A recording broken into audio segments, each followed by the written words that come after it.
The past claws its way back, a spectre from history's darkest page, the Black Death. Its name alone breeds terror. Centuries ago, it ravaged continents. Millions perished in agony, a world undone by tiny foes. We thought such horrors were buried, sealed by time. But time is a fickle guardian. For generations, it was a story, a grim tale to teach children about hygiene, about fear, about the fragility of life, the plague doctors with their beaked masks, the haunting cry, "Bring out your dead." These were relics of a bygone era, or so we fervently believed, comforted by modern medicine and our perceived invincibility. But some nightmares do not fade. They merely sleep, waiting, deep within the earth, or in forgotten memories. Now in 2025, whispers grow louder, unease begins to spread. Not from a storybook, but from the cold, hard ground. An ancient enemy stirs, and it remembers humanity. The world is still raw, still scarred by a recent pandemic. COVID-19 taught us painful lessons, or it should have. We saw how quickly life changes, how systems can buckle, how fear can divide. Yet as one threat seems to recede, an older, more terrible shadow looms on the horizon. The culprit is hidden beneath layers of frozen soil in the far north of England, an unlikely cradle for pestilence, permafrost. Once a permanent fixture, now it weeps, it melts. Climate change is the key, unlocking ancient prisons, releasing what was trapped. For hundreds, even thousands of years, and what emerges is not treasure, but a biological terror, Yersinia pestis, the bacterium, the killer, the very agent of the Black Death. Scientists drilling into the thawing earth made a chilling discovery, a new strain, potent, viable, preserved in the icy grip, waiting for warmth, for release. This is not a distant threat. It is here. It is now. The bacteria are alive. They are adaptable. The melting ice acts as a doorway from the distant past to our present.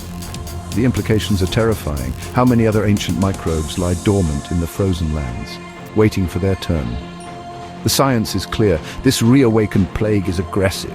Perhaps more so than its ancestors, it has survived the ages, a testament to its resilience. Our modern world, so proud, so technologically advanced, now faces an enemy that laid waste to civilizations long before computers or jets. The feeling is horribly familiar, a sense of déjà vu. We have been here before, just a few short years ago. COVID-19, a novel virus. It brought the world to its knees, exposing every flaw, every crack in our foundations, the disbelief, the denial, the slow, fumbling response. Remember the early days, it's just the flu, it will disappear. Misinformation spread like wildfire, faster than the virus itself. Trust in authorities crumbled. Science became a political football. Public health measures were resisted, divisions deepened. Are we doomed to repeat this? The parallels are undeniable. With this new plague threat, initial reports are met with skepticism. Some governments hesitate, worried about panic, about economies. The lessons of COVID-19 fade fast, the urgency of preparedness, the need for global solidarity. These vital teachings seem forgotten, replaced by a weary complacency.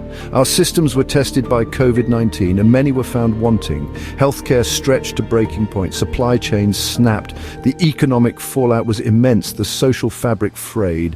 Now a far deadlier pathogen emerges. Are our defenses any stronger? Have we truly fortified ourselves, or are we just as vulnerable? Imagine the speed.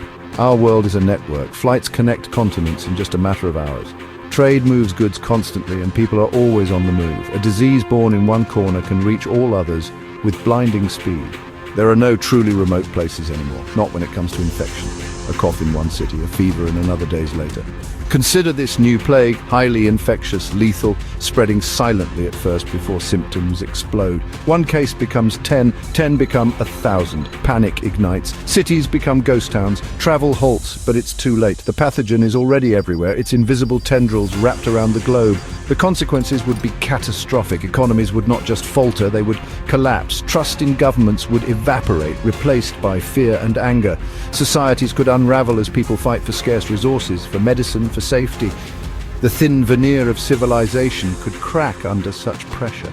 This is not mere speculation, it is the logical outcome of a deadly pathogen unleashed in our hyper-connected modern world. We saw a glimpse with COVID-19, the empty shelves, the overwhelmed hospitals, the fear in people's eyes. Multiply that, amplify it, with a disease that kills faster, more brutally. This is the risk. Nature is a formidable foe. It has always produced diseases, but Humanity has learned to play God with the very building blocks of life. Bioengineering offers incredible promise, but it also carries profound risks. The power to create is also the power to destroy, and this power is spreading to more labs, more nations. What if this new plague strain was not entirely natural? What if it was enhanced, made more contagious in a lab, more resistant to treatment, more deadly? The technology exists. Gain-of-function research, dual-use research, noble goals can have dark undersides.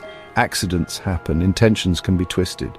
The threat is not just from nature's reawakening, it also comes from human ambition, or human error, or even human malice.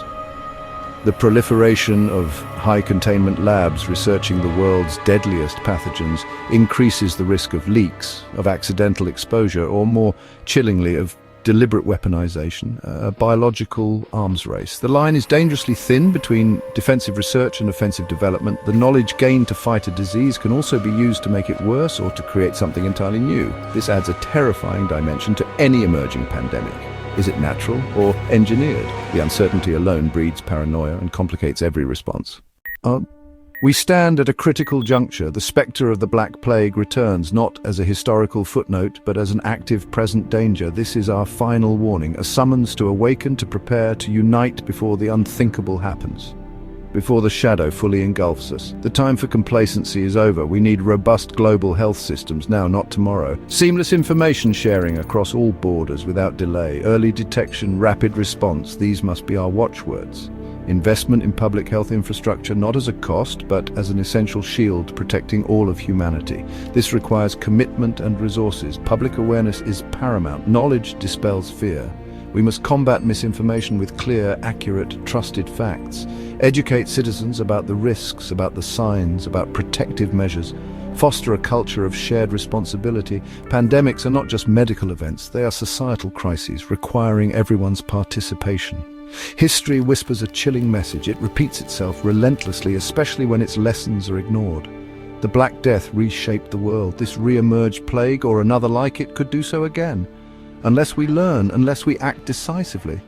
The future remains unwritten, but the past is a stark prologue. We might not get another chance to prepare.